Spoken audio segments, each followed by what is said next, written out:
Mediapart, je voulais rapidement liquider des détails comme cela. Le comportement de Mediapart, c'est important d'y insister. Vous vous souvenez, lorsqu'on a lancé l'histoire de... On faisait semblant de découvrir que la Cour pénale, c'est un comptoir de corrompus et de brigands de grands chemins, avec une procureure incompétente qui ne vaut rien du tout. Alors, on croyait qu'on découvrait ça, on nous a sorti les comptes, toute cette histoire-là. Et c'est Mediapart qui était devant. J'avais dit aux Africains ici que c'est bien que ça sorte aujourd'hui. Comme c'est Mediapart, c'est bien.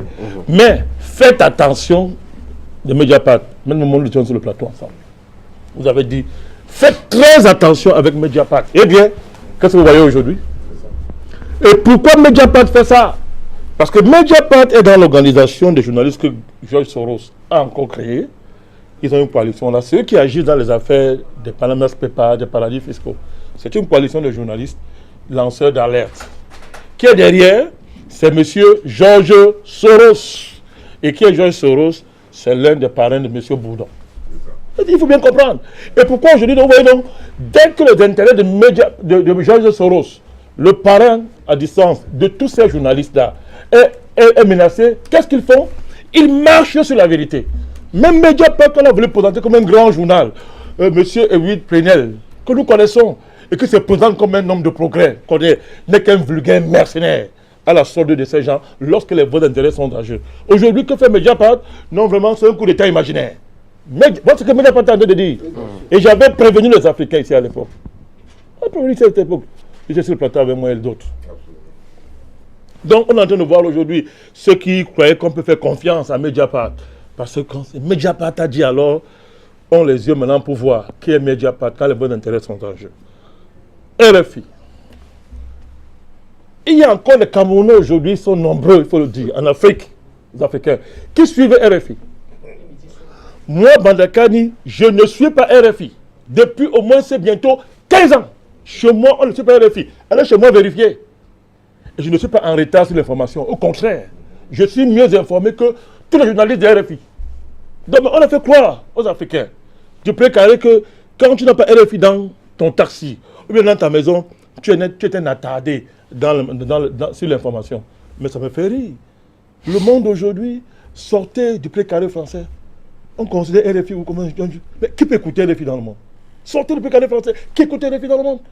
Mais allez dire en Suède que RFI existe. Allez en Norvège, non, allez en Angleterre, vous dites ça. Mais on se moque de vous. Il n'y a qu'en Afrique. Et l'Afrique centrale de précaré où certains occidentaux considèrent que bon, vous avez une queue encore invisible parce qu'on se demande comment est-ce que des gens suivent RFI, la radio de la France. Donc nous n'écoutons pas RFI. Et voilà encore la preuve. Chaque fois qu'il y aura des intérêts à jeu, eh bien, tous les principes de la déontologie journalistique seront bafoués. Toujours. Mais ça n'empêchera pas les journalistes africains d'aller faire les associations avec les journalistes de RFI en disant que c'est un média indépendant. Pourtant, c'est un média d'État. Il faut rappeler ça aux Africains. On ne peut rien faire cette pédagogie-là. Alors, pourquoi? Évidemment, Conférence 24, Maître Bensi. Vous allez le retrouver dans l'association pour la liberté de la presse. Ils sont devant. Et les journalistes africains sont dans le réseau. Et ils n'ont aucun gêne à être avec des médias d'État. Et le ministère des Affaires étrangères. Les Affaires étrangères qui reçoivent leur agenda matin, midi, soir. Le matin avant de sortir, le directeur va au Quai d'Orsay, on lui dit, voilà ce que vous allez faire aujourd'hui, France 24 RFI. Mais ces journalistes africains célèbrent la liberté de la presse et sont très à l'aise avec ces médias d'État. En même temps, ils combattent leurs États matin, midi, soir comme étant des États liberticides. Il n'y a qu'en Afrique où il y a ce genre de contradictions. Et où ces directeurs de publication dorment tranquille la nuit chez eux. Ils n'ont aucun problème. Et le matin, ils sont des grands opposants au régime de leur pays. Et souvent, il y en a qui sont opposants, qui mènent dans la main du pouvoir. D'accord, on évolue. Je ne veux pas les citer ce magistère. Vous ne voulez pas que j'aille plus loin que ça. Non, allez-y, il n'y a pas de souci. Je connais les frontières, Tony Michael. Donc, pourquoi est-ce qu'on l'attaque, la Guinée maintenant? C'est notre question. Tout à l'heure, je vous renvoyais à mes interventions il y a 6 ans. Ils ne vont pas s'arrêter. Hein. J'ai dit dimanche sur le plateau ici, je crois qu'on était ensemble, où j'ai dit ici que dans cette affaire, il y a un plan B, il y a un plan A, il y a un plan C, il y a un plan D. Il y a un plan à court terme, il y a un plan à moyen terme, il y a un plan à long terme, il y a un même plan qui peut fusionner tous les termes. Pourquoi? Et les exemples zimbabwéens nous parlent. Ils estiment que le président guinéen, selon eux, est âgé et n'a plus les moyens de maîtriser l'appareil de l'État. Voilà leur stratégie. Il faut, en géopolitique, il faut savoir quelles sont les bases d'action de l'ennemi. Et ils estiment donc que, ok, il veut donc, le président guinéen avait anticipé en mettant un système où le vice-président Obiang, le vice-président Mangue fils, je crois, Teodorino, devait le remplacer. Ce scénario était inacceptable pour eux. Il fallait démolir ça. Mais ce n'est pas tout. Pourquoi ils vont démolir ça? Ce n'est pas en l'air. Et je le dis clairement. Ils savent qu'il y a plein de gens en Guinée équatoriale, autour même du président Obiang, qui ne veulent pas que son fils le remplace. Et tout ce scénario, c'est de les fédérer dans un réseau informel obscur qui pour l'instant sera caché. Le moment venu, on va sortir. Le but est de tout faire pour que le fils Obiang soit par le père. Mais surtout de déstabiliser la Guinée. En fait, de l'ivoiriser. C'est de cela qu'il s'agit. De l'ivoiriser. Et de cela qu'il s'agit. Donc, il faut bien qu'on prenne la mesure de la situation au niveau du sommet de l'État en Guinée équatoriale. Il faut qu'on prenne bien la mesure de ce qui se passe. Ça, c'est pour le cas de la Guinée. Mais tout à l'heure, je dirais ce que cela signifie pour tous les pays voisins de la Guinée, pour l'Union africaine, dont on va parler, et tous ces consorts. Donc, dans quel contexte, d'où viennent ces gens, qui sont à l'œuvre là maintenant, qui sont à l'œuvre? C'est le plan géopolitique. Souvenez-vous, lorsque M. Donald Trump est élu aux États-Unis, il y a des marches qui contestent ce qui est sacré chez eux, à savoir le verdict des urnes. Il paraît que chez eux, c'est sacré. Les gens marchent. Qui était derrière les marcheurs? Vous l'avez oublié? M. George Soros. M. George Soros était derrière les marches post-électorales aux États-Unis. C'était lui. Derrière lui, vous avez toute la dynamique qui est autour de Hillary Clinton et qui a des bras dans toute l'Europe, une grande partie de l'Europe occidentale, jusqu'en France, qui a des bras partout. Et vous voyez, il y a un dossier qui empoisonne la vie de M. Trump depuis qu'il est président. Il y en a qui disent qu'il est fou. Ils ont leur raison. Moi, j'analyse Trump du point de vue géopolitique. Je suis froid. Ce n'est pas moi qui l'ai lu. Les Américains l'ont lu. Ils disent que c'est une grande démocratie. Ils sont très intelligents. Ils savent lire des grands présidents. Ils ont élu Trump. C'est leur problème. Mais ça va nous servir. Donc, M. Trump, il y a un dossier qui empoisonne son mandat, l'affaire de l'ingérence russe. Qui est derrière l'affaire de l'ingérence russe? C'est Soros. Vous l'avez trouvé, entre autres, M. Soros. Et il est allié à qui? Il est allié à certains intérêts propres au complexe des renseignements américains et des financiers. Parce que George Soros, au départ, c'est un spéculateur. Un spéculateur qui a été encadré par la CIA, qui en ont fait un homme d'influence, comme on dit dans le jargon. Donc voilà le complexe. Alors, aujourd'hui, M. Trump, qu'on dit fou, consolide au jour le jour son pouvoir. Et il vient de poser un acte qui, sur le plan diplomatique, signifie ce que cela signifie pour ceux qui savent lire la géopolitique. Il vient de dire aux Juifs que la capitale de l'État juif, c'est où? Vous croyez qu'on se lève le matin pour dire ça? Ça aura des conséquences terribles au cœur de la géopolitique américaine. Les alliances vont chambouler et ça ne serait plus une affaire de parti. C'est que des gros lobbies qui tiennent aux États-Unis sont très sensibles à ce genre de discours. Et Trump ayant franchi le pas, vous allez voir beaucoup de choses, des dossiers qui étaient contre lui vont s'apaiser. D'ailleurs, sa réforme est passée. Et de quelle manière? Elle est passée, sa réforme fiscale. Elle est passée. Et ce dossier russe-là va être enterré. Et alors, ceux qui sont derrière, qu'est-ce qu'ils font? Ils paniquent, ils deviennent fous. Ils remuent donc leur réseau maintenant en Europe. Ils remuent leur réseau en Europe comme base arrière pour repartir. Ce sont ces réseaux-là qui sont derrière l'affaire. Et leur centre, je le dis, leur centre d'action, c'est la France. Et M. Macron n'est pas loin de ce dossier. Je vous le dis. Deuxième élément géopolitique, mes chers compatriotes, avec votre permission.